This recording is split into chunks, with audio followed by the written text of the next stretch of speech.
আসসালামু আলাইকুম, welcome to my channel Mariam's blog. কেমন আছেন সবাই?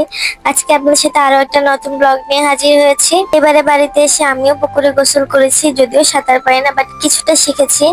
গোসল করে খাওয়া দাওয়া করে ফ্রেশ হয়ে নিলাম। দেন বাইরে দেখলাম অনেক বৃষ্টি পড়তেছে, শিলা বৃষ্টি পড়তেছিল, বাট ভালোই লাগতেছিল কারণ এই কয়েকদিন খুবই গরম পড়ছে। কিন্তু এই বৃষ্টি বেশিক্ষণ ছিল না, একটু পরেই থেমে যায়। তখন ও বললো চলো আমরা একটু বাইরে হেঁটে আসি। তারপর আমরা একটু রেডি সেডি হয়ে বেরিয়ে পড়লাম। আর আমার মতো কে কে ব্যাগ ক্যারি করতে পছন্দ করো না? আমি একদম পছন্দ করি না ব্যাগ ক্যারি করতে। অলওয়েজ আমার ব্যাগ ক্যারি করে যেখানে যাই।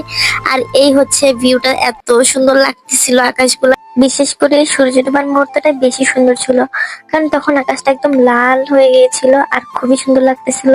আর আমার পাশে যে খালগুলো দেখতেছো, এগুলাতে অনেক মাছ আছে, আর এই মাছগুলো ধরার জন্য ওরা একদম জাল বিছিয়ে রাখছে। তারপর সন্ধ্যা হয়ে যাচ্ছিল, বলো চলো অন্ধকার হওয়ার আগে আমরা বাড়িতে চলে যাই। আমি বললাম ঠিক আছে। আমরা বাড়ির দিকে রওনা দিলাম।